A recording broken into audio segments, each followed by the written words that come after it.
Family Guy has spent 25 years being treated like television's background noise, a show people half-watch on the couch and forget by morning. Cheap laughs, they say. Just cutaways. Nothing serious. AIDS organizations protested. Fox banned an episode entirely. Even Seth MacFarlane admitted what he built tortures him at night. The answer lives in Family Guy's darkest jokes. Section 1. The Blueprint. How Seth MacFarlane built darkness into Family Guy. From day one. Seth MacFarlane was 24 years old when Fox greenlit his show and signed him to a production deal. He was 25 when Family Guy went to air for the first time on January 31st, 1999, following the Super Bowl, which meant the first episode of what would become one of the most controversial animated series in television history went out to one of the largest television audiences of the year. That detail is worth sitting with for a moment. Most shows earn their audience slowly, finding viewers over weeks and months through steady word of mouth and favorable reviews. Family Guy did not get that kind of quiet beginning. It debuted in front of millions of people on one of the biggest nights in American broadcasting, and what those viewers saw was not a gentle, warmly crafted family cartoon. It was something noticeably stranger, sharper, and more willing to go somewhere uncomfortable than almost anything else in primetime animation at the time. Sandy Grushow, who was president of 20th Century Fox Television at the time, later described MacFarlane's original 8-minute pitch as something with a rare and visible power behind it, noting that ordering a full series from 8 minutes of material was itself a testimony to how strong those 8 minutes were. That pitch had been created by MacFarlane mostly alone, spending around 6 months with no sleep, drawing in his kitchen, doing all the voices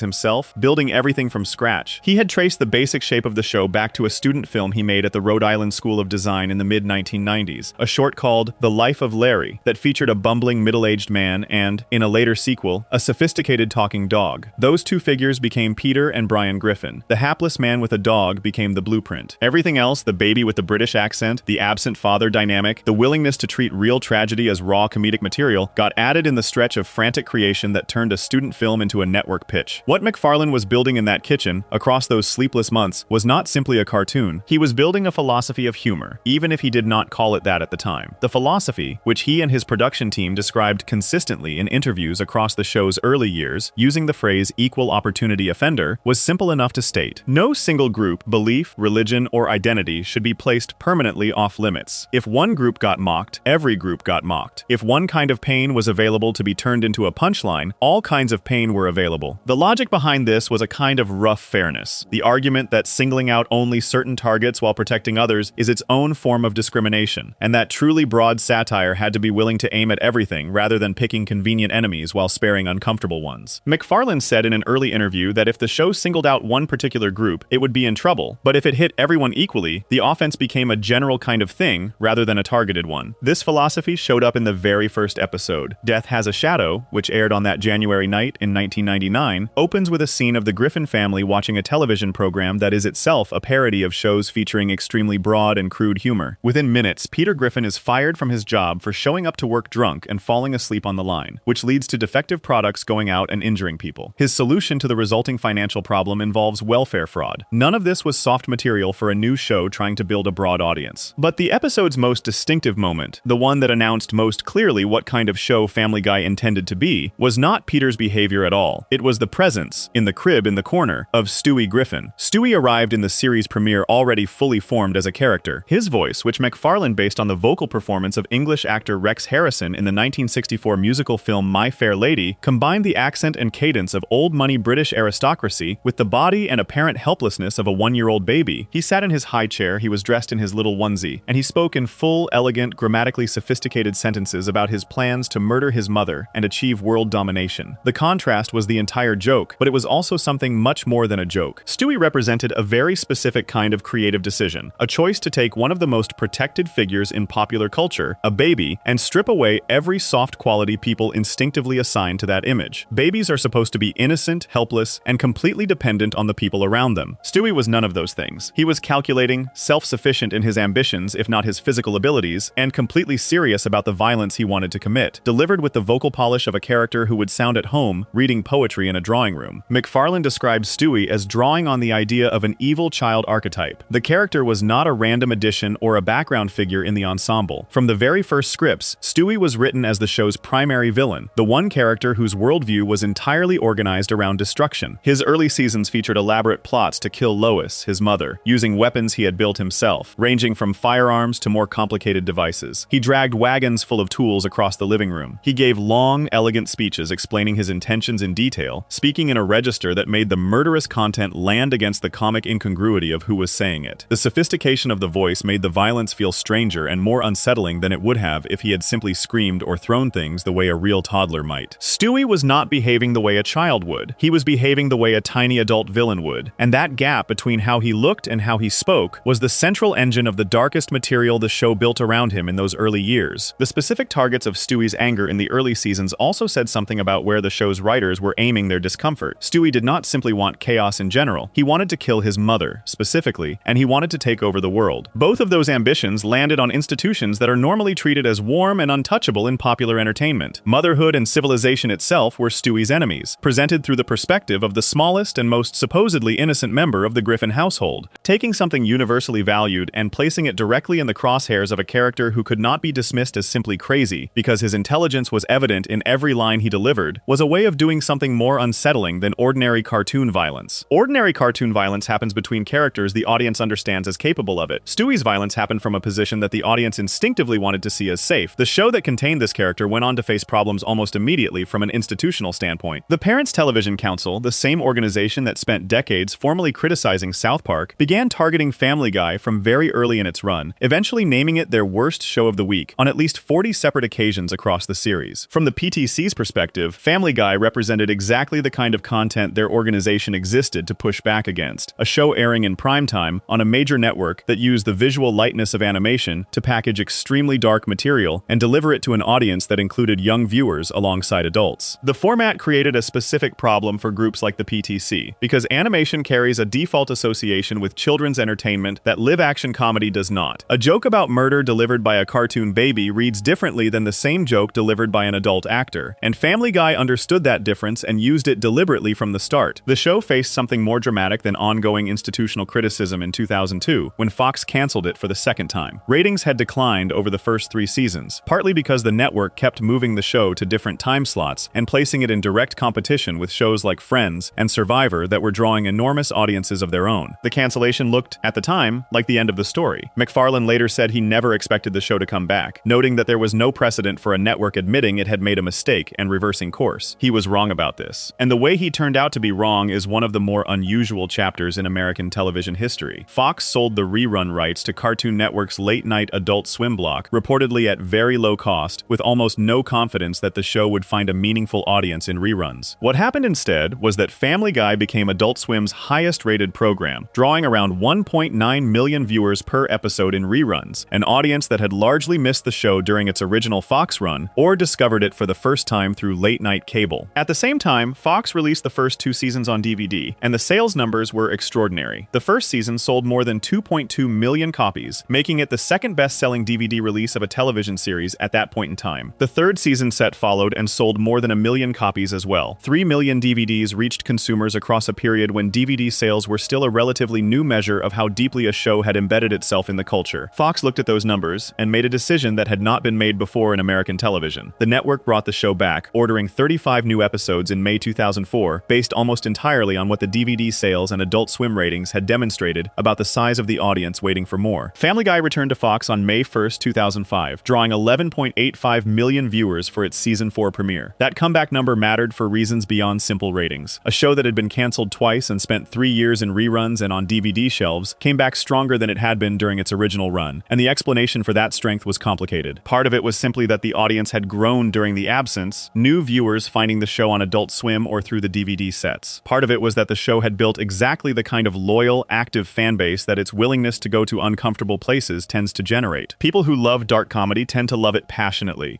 and the show's cancellation had given that passion a cause, something to rally around, proof that a show they valued had been underestimated by people who did not fully understand what they had. What the show's return also did, in ways that the writers themselves acknowledged, was give the creative team a clearer understanding of who their actual audience was. The viewers who had watched the DVD releases and driven Adult Swim's ratings upward were not casual fans who had stumbled onto the show by accident. They were people who had specifically sought it out, who had spent money to own it, who had organized around the campaign to bring it back. They were the kind of viewers who wanted the show to be exactly as dark, as strange, and as willing to go somewhere genuinely uncomfortable as it had been before the cancellation. Returning to Fox with that knowledge in place, the writers made a creative choice that the rest of the show's history reflects quite directly. Rather than softening the edges to protect the show's ratings and reduce the risk of another cancellation, Family Guy came back and got noticeably darker. MacFarlane's own position on this was consistent across years of interviews. He described the philosophy of the show as having no sacred cows, a phrase that became almost synonymous with how people talked about Family Guy's approach to subject matter. Nothing was too serious to be turned into a cutaway gag. Nothing was too painful to be handed to a character and played for a laugh. The equal opportunity framing meant the show could point to the breadth of its targets as a kind of defense. When one group complained, the show could note that every group received the same treatment. When one community expressed outrage over a specific joke, the writers could argue that outrage was part of the deal, built into a show that never agreed to treat any subject as permanently off the table. What this meant in practice, across 25 years of episodes, was a show that kept pushing its own limits further and further outward, not because the writers were simply trying to shock people for the sake of a reaction, but because the logic of the equal opportunity philosophy has a kind of internal momentum. Once a show commits to the idea that nothing is off limits, every new season becomes partly a test of whether that commitment still holds. What the show had joked about in Season 3 got pushed further in Season 4. What Season 4 had taken as far as it went got pushed further again in Season 6. A philosophy built around the refusal to stop becomes, over time, a machine that generates escalation almost automatically, and Family Guy's history across more than 2 decades of episodes is in many ways the record of what that escalation produced. MacFarlane's own relationship to that record has shifted over the years in ways that say something important about where the equal opportunity philosophy eventually leads when you follow it long enough. In an interview with CBS Sunday Morning that aired years into the show's run, MacFarlane said that the question of what the show has done across its history is the conversation that tortures him at night. He described his attitude when he started as one of total permissiveness, a belief that if something was funny, that was sufficient reason to do it. Getting older, he said, had changed how he analyzed the choices that belief had produced. Some of the episodes from the show's earlier years, he acknowledged, look different now than they did when they were made. That admission is worth holding on to before moving forward, because it does something none of the show's earlier defenses quite managed to do. The equal opportunity framing was always an argument about fairness in the abstract, a claim that spreading the discomfort widely enough neutralized any individual instance of it. What MacFarlane's later admission introduced into that argument was the idea of consequence, the recognition that fair distribution of discomfort still produces real discomfort, that jokes that land equally on everyone still land on real people, and that the age at which you make a creative decision shapes the decision in ways that the decision itself cannot account for. A 25-year-old with a television budget and a philosophy of total creative freedom will make different choices than the same person at 50, not necessarily because the philosophy changes, but because time changes what it means to have stood behind those choices in public for decades. This is where Family Guy becomes a genuinely interesting object of study rather than simply a list of offensive moments. The show built its entire identity on the idea that darkness could be handled without limits and without damage, that a cartoon format and a broad enough target list would insulate the jokes from any real harm. What the decades of episodes that followed the show's creation actually demonstrated, one dark cutaway at a time, is a much more complicated story, and that story starts where every Family Guy story starts, in the crib in the corner of the living room, with a baby who wants to kill his mother, speaking in the voice of Rex Harrison, completely serious about every word. Before we move on, if you're enjoying this analysis, please consider subscribing. It helps the channel tremendously. Stewie Griffin was built as Family Guy's original dark heart, a 1-year-old with murder on his mind and the vocabulary to explain exactly why. But the character who shaped the show's most controversial legacy over time was not the baby in the crib. It was the neighbor down the street, a man whose jokes stopped being funny to a large part of the audience long before the writers figured out what to do about him. Section 2, Glenn Quagmire, the joke that outlived its defense. Glenn Quagmire appeared in the very first episode of Family Guy on January 31st, 1999, standing in the background of the pilot as Peter Griffin's neighbor, already fully costumed in his boxy blue jacket, already carrying the exaggerated chin and the restless, slightly unsettling energy that would define the character for the next 2.5 decades. Seth MacFarlane described the character, in his own words, as an appalling human being still caught in the Rat Pack era. That description was not buried in an apologetic interview years after the controversy had mounted. MacFarlane said it plainly, in public, as a statement of creative intent, offered as context for the jokes the character was built to tell. Quagmire was designed to be appalling. The appalling nature was the point. That framing held up reasonably well as a defense of the character for a certain stretch of the show's history, and then it stopped holding up at all, and the distance between those two moments tells something important about how far Family Guy had pushed a specific category of dark joke by the time outside events forced the show to reckon with it. The voice MacFarlane developed for Quagmire was based on the fast-talking radio pitchmen of the 1930s and 1940s, men whose delivery was built around speed and charm, and the kind of relentless enthusiasm that felt, even in its original era, slightly unhinged. The giggity catchphrase that became the character's most recognizable feature grew out of an impression of Jerry Lewis that a stand-up comic friend of MacFarlane's used to perform, grafted onto that radio jockey energy until it became something entirely its own. The result was a character who sounded sounded like someone performing an exaggerated version of a type that had already been exaggerated to begin with, a caricature of a caricature, and that layering of removal was part of how the character's behavior was supposed to land. Quagmire was not meant to feel like a real person. He was meant to feel like a cartoon version of a very old and very specific idea of masculinity, reduced and condensed until its worst qualities filled the whole frame. The problem with that framing began to show itself gradually across the first several seasons, through a specific pattern of jokes that went considerably further than simple caricature. The early seasons established Quagmire's sexual appetite as a character trait through relatively broad references, innuendo, and behavior that was clearly absurd enough to read as pure comedy. Around the point where the show came back from cancellation in 2005 and began pushing its content further outward with the confidence of a series that had survived 2 cancellations and come back stronger, the Quagmire jokes got more specific. More specific, in this context, meant less absurd and more direct about the actual behavior being depicted. In a Season 3 episode called Stuck Together, Torn Apart, a waiter at a restaurant approached Quagmire and asked whether he wanted the usual drink with a roofie for his date. The joke treated date rape drugs as a known and expected part of Quagmire's routine, not a one-time transgression, but something so regular that service staff had learned to anticipate it. In a Season 4 episode called Brian the Bachelor, Quagmire drugged the drink of a woman named Brooke during their appearance on a television program, then attempted to drag her unconscious body away before stopping when he realized he was being filmed. A Season 2 episode called Forefather established that Quagmire's body had built up an immunity to pepper spray through repeated use of it against him, the joke being that he had been maced so many times by women he had attempted to assault that the spray no longer had any effect. In a Season 9 episode called Baby You Knock Me Out, Quagmire was shown dragging Lois Griffin's unconscious body away after she defeated a competitor in a boxing match. Each of these moments landed differently depending on the viewer absorbing them. For a portion of the audience, they read as extreme extensions of an already extreme character joke, absurdist cutaways in a show built on absurdist cutaways, no different in their underlying logic from Peter fighting a giant chicken for 3 minutes, or Stewie building a time machine. For another portion of the audience, the accumulation of these specific jokes across seasons began to produce something harder to laugh at, the outline of a real pattern of behavior dressed in cartoon clothing and presented as harmless entertainment. A Change.org petition circulated in 2012 specifically targeting the Quagmire rape jokes as a category, arguing that their presence on one of the most watched animated shows on television contributed to a broader cultural normalizing of sexual violence. The petition documented numerous specific instances across multiple seasons, building a list long enough to make clear that the jokes were not isolated moments but a recurring fixture of how the character operated. The DVD commentary for the Season 6 episode Movin' Out, which featured a censored scene in which Quagmire assaulted Marge Simpson from a fake in-universe advertisement for The Simpsons, found MacFarlane himself expressing frustration that the network had cut the scene, which extended to Quagmire killing the entire Simpsons family. The deleted version existed on DVD releases and was reportedly the source of considerable anger from The Simpsons executive producers once it became known. The commentary in which MacFarlane complained about the censorship placed him in the unusual position of a creator publicly advocating for the restoration of content involving sexual assault and murder of characters belonging to another show, on grounds of creative freedom. Executives at The Simpsons were understood to be furious about the gag, and the fact that the full version was ultimately cut from broadcast suggests the network shared some version of that concern, even if it did not prevent the episode from being produced in the first place. The Parents Television Council, which had been formally attacking Family Guy since its premiere, specifically described Quagmire as providing some of the tawdriest moments in the entire series, singling the character out by name in their ongoing documentation of the show's content. The PTC published detailed analyses of Family Guy episodes that cataloged the sexual violence jokes in particular, tracking the frequency with which they appeared, and noting what they described as a shift in the specific subjects of those jokes toward minors as later seasons progressed. Whether those analyses reflected accurate observation or selective framing shaped by the organization's mission depended heavily on who was reading them, but the underlying data points they documented matched the record of what had actually aired well enough that they could not be dismissed entirely as fabrication. What makes the Quagmire situation distinctive within Family Guy's larger dark humor history is how directly the character's design collided with real-world events that had nothing to do with the show. The equal opportunity offender philosophy worked, at least as an argument, when the topics being joked about were historical, cultural, or hypothetical. The Quagmire jokes about drugging women, about building up immunity to mace, about establishing roofies as part of a regular order at a bar, were jokes about behaviors that were happening to real people in real places at the same time the episodes were airing. Sexual violence was not a historical artifact or a cultural abstraction. The specific methods the jokes referenced were methods documented in real assault cases, in police reports, in the testimony of survivors. The cartoon format and the absurdist delivery had always been part of the defense, the argument being that the obvious unreality of the animation created a distance that prevented the content from functioning as anything other than dark comedy. Over time, for a growing segment of the audience, years, that distance stopped working. The Me Too movement, which became a major public cultural force in 2017 and 2018, changed the terms of the conversation about Quagmire in a way the show could not simply wait out. When the Harvey Weinstein reporting broke and the scope of systemic sexual misconduct in entertainment became a sustained public story, Family Guy found itself holding a character whose most famous recurring jokes were built almost entirely around the same categories of behavior that were now at the center of serious journalism, criminal investigation, and widespread public condemnation. Showrunner Rich Appel announced at San Diego Comic-Con in 2018 that the show was working on an episode addressing Quagmire's history directly, taking the Me Too moment head-on, describing Seth MacFarlane as having personally taken a special interest in the writing of that episode. The announcement framed it as a reckoning the show was choosing to have, treating what it called the whole history of the character with what Appel described as fairness. That announcement was significant for reasons beyond the single episode it promised. The fact that it was necessary at all said something about how far the character had traveled from the original framing of MacFarlane's early interviews, in which Quagmire was described as an appalling human being, in a way that was clearly meant to signal that the show understood what it was doing and was doing it consciously. Understanding what you are doing with a character does not insulate the character from the real world shifting around it, and the Quagmire jokes that had been produced under a creative framework of deliberate exaggeration found themselves sitting differently in 2018 than they had in 2005 or 2009, not because the episodes had changed, but because everything outside them had. There is also something worth examining in the fact that MacFarlane was personally invested in the Me Too episode beyond his normal involvement as creator and executive producer. MacFarlane had spent years publicly expressing support for gender equality and speaking out against harassment in the entertainment industry, including in ways that predated the Weinstein reporting and that later took on an additional layer of meaning given how publicly he had known about behavior in Hollywood circles. The character he had created, designed, and voiced across nearly 20 years of episodes was built on jokes that sat in direct tension with those public positions. The Me Too episode was, among other things, an attempt to put Quagmire's history and MacFarlane's own stated values in the same room and see what emerged from the collision. Looking at Quagmire across the full span of the show's run produces an image of something more complicated than either a successful satirical exaggeration or a straightforwardly harmful piece of content. The character worked in the early seasons because the extremity of the jokes placed him far enough outside realistic behavior to read as critique rather than endorsement. MacFarlane had said himself that the character was appalling, which was not the language of someone who wanted the audience to admire what Quagmire did. The show was not presenting his behavior as something to emulate. The issue that developed slowly across season after season was not about authorial intent, which remained reasonably clear. The issue was about absorption, about what a joke does when it gets repeated enough times within a popular cultural object that the surrounding context begins to feel like normalization, regardless of the framing. A single joke about roofies as an absurdist cutaway lands differently than a pattern of roofie jokes across more than a decade of episodes, even when the individual jokes carry identical intent. Quagmire never disappeared from the show, was never written out or meaningfully changed in the way the Me Too episode announcement had seemed to promise, and he continues to be one of the more recognizable figures in the series cast. What the character's history across 25 seasons of Family Guy actually demonstrates is that dark humor built around a specific and repeated category of real-world harm does not stay safely inside the comedy framework it was designed within. A joke about sexual violence is not the same as a joke about a giant chicken. The chicken fight is absurd, in a way that has no direct relationship to anything that happens to real people. The Quagmire jokes, whatever their intent, mapped closely enough onto real patterns of behavior that real people recognize their own experiences inside the comedy, and recognition is not the same as distance. Before we move on, if you're enjoying this analysis, please consider subscribing. It helps the channel tremendously. The show's treatment of its own main character's daughter was something stranger, and in some ways darker, because the cruelty was framed not as a fault of anyone's character, but as something the audience was simply supposed to find funny. Section 3. Meg Griffin. What the show did with someone nobody was supposed to care about. Lacey Chabert voiced Meg Griffin for the first season of Family Guy, playing the eldest Griffin daughter as a quietly awkward teenager trying to exist within a household that barely registered her presence. When Mila Kunis took over the role in season 2, she kept that same quality of wanting to belong without ever quite managing it. A voice slightly too eager, slightly too ready to apologize, that communicated something specific about Meg's position in the family without the scripts ever needing to explain it directly. The voice carried the character's essential loneliness, and for a while, that loneliness was treated as something the show acknowledged with at least a small amount of warmth. Meg was the overlooked one, the one who tried too hard and got too little back, and there was a version of that dynamic that functioned as gentle comedy about the difficulty of adolescence inside a family too wrapped up in its own chaos to give a teenager what she needed. That version of the character did not survive the show's return from cancellation in 2005. What replaced it, building gradually through the 4th season and solidifying into something much harder by the 5th and 6th, was a running joke about cruelty rather than neglect, a systematic escalation of how badly Meg could be treated by everyone around her, including characters who had no particular particular reason to dislike her, and including the audience itself, which was implicitly invited to find her suffering funny rather than sad. Understanding how that shift happened and what it eventually produced requires looking at both the mechanics of how the joke was built and the cumulative effect of watching those mechanics operate across more than 20 seasons of television. The phrase "shut up, Meg" became so associated with Peter Griffin that it functions now as a kind of shorthand for the show's entire approach to the character, a two-word summary of how the Griffin family patriarch treated his eldest daughter as a matter of routine. Peter did not simply ignore Meg or make thoughtless comments about her. As the seasons moved forward, the specific actions he took toward her escalated from verbal dismissal into something that, stripped of the cartoon format, would be described without hesitation as sustained abuse. He threw things at her. He used her as a literal shield during dangerous situations. He sold her to the Goldman family in one episode as though she were a commodity with a low but workable market value. During one scene, he farted directly in her face. In another episode, wanting God to remove Meg from existence was presented not as a moment of parental failure requiring any kind of consequence, but as a punchline delivered with complete comfort, as though the audience could be expected to share the sentiment rather than be troubled by it. The parents had attempted to abandon Meg at a fire station when she was a baby. This detail, introduced in an early season, was not treated as a dark piece of backstory that illuminated something damaged about the family structure. It was a joke, a throwaway line establishing that the failure of the Griffin parents to value their daughter was not a recent development, but something that had begun before she was old enough to do anything wrong. The cruelty was built in from the beginning, waiting for her even before she could understand that it was there. What made the Meg joke structurally unusual within Family Guy's larger dark humor was how long it ran and how deeply it embedded itself in the show's own logic. Most of the show's darkest material operated through cutaway gags, brief moments disconnected from the main plot that could be treated as self-contained rather than part of a sustained narrative. The cruelty toward Meg was not a cutaway. It was the ongoing architecture of how the character existed within the show's regular storytelling, present in nearly every scene she appeared in across more than 20 seasons, accumulating into something that functioned differently from a flash joke simply because of its duration and consistency. The show understood, at least intellectually, what it was doing with the character. A season 11 episode called Seahorse Seashell Party is the most direct evidence of this awareness. During a night of family chaos, Meg delivers an extended monologue in which she tells each member of her family exactly what she sees in them, speaking with a clarity and emotional precision that the show rarely gives any of its characters. She tells her father he is a lazy, selfish man who cares about nothing beyond his immediate gratification. She tells her mother that Lois uses her children's accomplishments and failures as proxies for her own identity, while never actually seeing who her children are. The scene is written as something different from the show's usual register, slower and more serious, allowing the Griffin family to absorb what Meg is saying and respond with something approaching genuine shame. The episode resolves this moment in a way that was praised by some viewers and criticized by others. Meg concludes, after seeing her family turn their dysfunction on each other once she has stopped absorbing it, that her role as the family's target serves a purpose. She describes herself as a lightning rod, the person who draws the family's negative energy toward one fixed point and keeps it from destroying everyone else. On the basis of that understanding, she apologizes and returns to her usual position, the scene effectively resetting the character back to where she started so that the ongoing joke could continue operating. The show did not change how Meg was treated after this episode. The awareness embedded in the Seahorse Seashell Party episode existed alongside 20 more seasons of the same abuse it had just described with unusual emotional directness. Kevin McFarland, reviewing the show for the AV Club, put the problem clearly when he wrote that nobody cares about any member of the Griffin family the way audiences had cared about The Simpsons, and that watching Meg become the designated scapegoat felt less like satire and more like a failure of the show to generate the kind of emotional investment that would make the cruelty land as something other than noise. Kate Moon at TV Fanatic described Meg's confrontation of her family in Seahorse Seashell Party as feeling contrived and uninteresting, even as other critics noted that the scene represented the show at something closer to its most thoughtful. The split in those responses says something about the difficulty of building a meaningful emotional moment around a character the show has spent years training its audience to dismiss. Meg's ugliness became the dominant framing for the abuse in later seasons, following what the show's own fan documentation describes as a shift around season 4 from making fun of the character for being boring or lame into making her perceived physical appearance the primary justification for why nobody wanted her around. This shift produced some of the show's most specific and sustained cruelty toward the character. Other characters in the show would drench themselves in gasoline and set themselves on fire rather than look at her directly. One character fired a nail gun into his own stomach to avoid a date with her. A young man in one episode killed his little brother, rather than explain to him why he could not attend a scheduled event because of his proximity to Meg. The jokes operated on the premise that Meg's appearance was so far outside normal human presentation that extreme self-harm was a reasonable and even funny response to contact with her. This framing required the audience to accept a kind of foundational cruelty toward the character before any individual individual joke within it could land, because the joke only worked if the audience was already willing to agree that Meg deserved the response she was getting. For some viewers, the cartoonish extremity of the self-harm reactions placed the material safely in the territory of absurdist exaggeration, the same register as Peter's injuries or Quagmire's immunity to mace. For others, the accumulation of 2 decades of jokes about Meg's worthlessness, physical repulsiveness, and absence of any value to the people around her produced something closer to watching a real process play out in slowed-down form, the way a community teaches one of its members that they do not deserve care. The Meg dynamic also revealed something about how the show used the character structurally that goes beyond any individual joke. Meg functioned as the show's pressure release valve in a specific technical sense. The Griffin family is made up of characters who behave in ways that would make them genuinely intolerable if the show asked the audience to take their behavior fully seriously. Peter's selfishness extends, in the later seasons especially, into territory that critics described as moving from bumbling lovability into active monstrousness. Lois manipulates her children's lives for her own emotional satisfaction while presenting herself as the family's stable adult. Chris drifts through the series as a passive figure whose most notable quality across most of its run is an absence of meaningful personality. Brian cycles between intellectual pretension and straightforward irresponsibility. Stewie's darkness was eventually softened from genuine menace into something softer and more affectionate, but the early seasons built him as a character whose worldview was organized entirely around violence. Having all of these characters share a household without some mechanism for deflecting the dysfunction would make the show feel more unpleasant than funny. Meg provided that mechanism by being the character at whom everything negative could be directed, without the show having to acknowledge any consequences for the people directing it. Peter could be as cruel to Meg as his character required, because Meg was established as the person to whom cruelty from this family was simply owed. Lois could ignore Meg's suffering because Meg was established as someone whose suffering did not require attention. The entire Griffin family could function as a unit that the audience found entertaining rather than repellent, partly because Meg was available to absorb everything that would otherwise make them too dark to watch comfortably. What the show had done across this long process was use Meg to make the rest of the family's behavior more watchable by establishing that her experience was categorically less important than anyone else's. That is a darker structural move than any individual joke the show has told about the character, because it is not a joke at all. It is a premise, quietly embedded in how the show operates, that one character's suffering is raw material for other characters' entertainment, and that the audience should feel comfortable sharing that orientation without being asked to examine it. There were moments across the show's run where the writing circled back to Meg as something more than the family target, giving her episodes centered on her own desires, friendships, and frustrations. A Season 8 episode called Dial Meg for Murder followed Meg returning from a period of juvenile detention with a new confidence and physicality that briefly reversed the power dynamic, allowing her to be the one directing aggression rather than absorbing it. The episode played the reversal as comedy, with Peter on the receiving end of Meg's prison-developed toughness in ways that were broadly funny rather than emotionally resonant. The Season 11 episode Seahorse Seashell Party went further and treated the dynamic as worthy of genuine dramatic engagement. A Season 4 episode called Stuck Together, Torn Apart gave Meg enough screen time to demonstrate a perspective and emotional life beyond the family's treatment of her. None of these episodes changed how Meg was treated in the episodes that surrounded them, and most of them ended with the character returned to exactly the position she had been in before they started. The show was capable of seeing Meg clearly when it chose to, of writing her as someone with a coherent inner life rather than simply a receptacle for the family's leftover cruelty. It made that choice selectively, in individual episodes that functioned more as occasional course corrections than as genuine shifts in how the character existed within the show's ongoing logic. The reason that pattern is worth examining closely comes back to something the show never quite resolved about what the Meg joke was actually doing. A running gag built around a character's suffering requires the audience to make a decision about how to receive it. Watching Meg get treated badly for 20+ years, with occasional moments of the show acknowledging how bad the treatment is and then immediately restoring it, places the audience in a position where their continued laughter carries a specific kind of weight. The absurdist framing of the cartoon format provides cover for some of that weight. The equal opportunity offender philosophy provides a philosophical framework for some more of it. Neither of those things fully explains what the accumulated experience of watching Meg exist across more than 400 episodes actually produces in a viewer who is paying attention to it as something more than background noise. Family Guy built its identity on the argument that dark humor could be aimed anywhere without damage, that the format protected the content and the content was protected by the breadth of the targeting. The Meg Griffin running joke is the clearest place in the show's long history where that argument meets the longest test of its durability,